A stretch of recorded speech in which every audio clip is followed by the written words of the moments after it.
I suppose most people know me as someone who's detransitioned, someone who's desisted from gender ideology.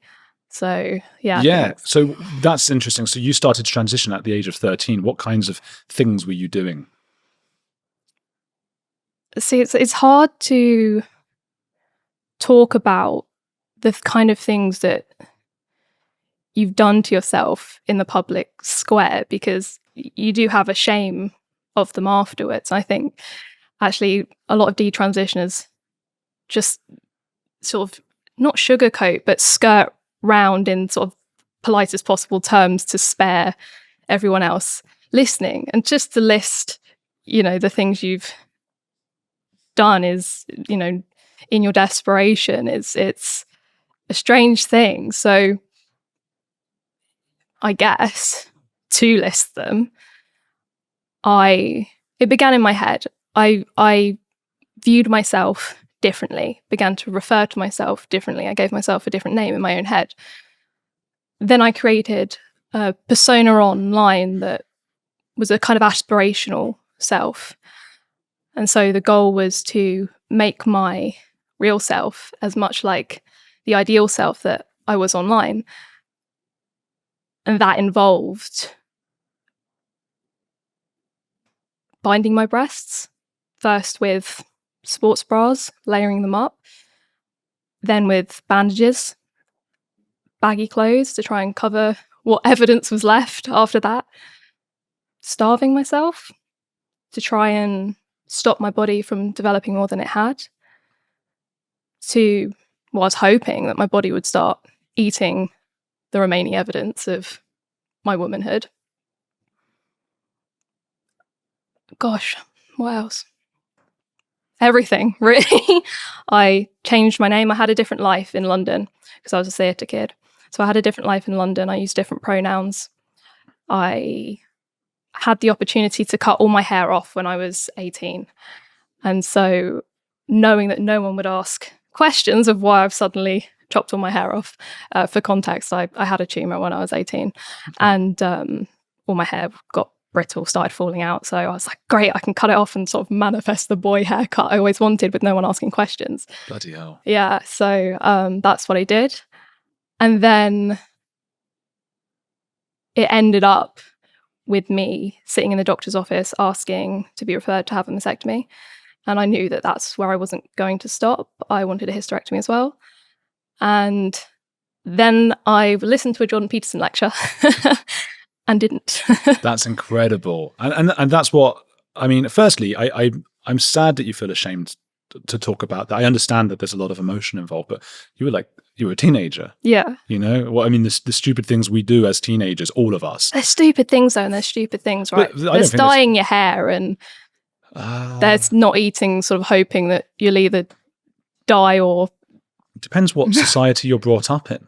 And, people who are brought up in a society where you keep slaves. People who are brought up in a society where loads of young girls are told to do this. And in the circles that I was in, sort of theatre school circles, queer circles, it was a given that you do these things because this is how you manifest the body you were meant to have but were deprived of by who knows who, because they don't believe in God, but God. Do you believe in God? Yes. Okay. I don't, but many of my guests and audience do, and so I don't want to upset them. And they should pray for me, because people get angry and they're sort of like, well, screw you. And I think, no, they should pray for me so I can come anyway, even though I was wrong. Oh, see, I'm not the sort of evangelical type. I'm just interested as a... Yeah, we won't go that way. What did it feel like in your mind to believe that your real self or you were a boy? See, questions of phenomenology are inherently difficult. That's why there's a whole branch of philosophy devoted to them. And phenomenology, for those at home who have a life, it's the study of the nature of being, the nature of existing and experience. And so what was it like to experience a sense of boyhood, masculinity, that I thought I did? I was looking at everything that women palpably were to me, both in my life, in films, in magazines, and saying, I'm not that, I'm not that, I'm not this, I'm not that. And looking at the boys in my life, the men in my life in films, and at like Boy Scouts, and thought, I'm like them because I like doing this and I like doing that. So to reduce it down, it's this kind of intense revulsion towards the female, if you are female, talking about being male. If you're male wanting to be female, it's normally in the disgust towards the male. But it was this disgust towards everything to do with being female. You know, pregnancy, long hair, being married, or, you know, stereotypes, but do originate from a biological foundation that I wanted to utterly reject.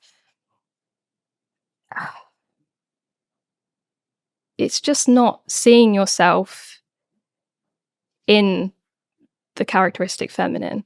It's seeing in the same way that you'll look at people in films and you identify character traits. That's much easier for people to understand. You know, oh, I'm brave, I'm courageous, or I'm not brave and I'm you know, anxious about this or whatever. That's more easy to understand. So it sort of has that foundation to it. But it's an underexplored topic, I think.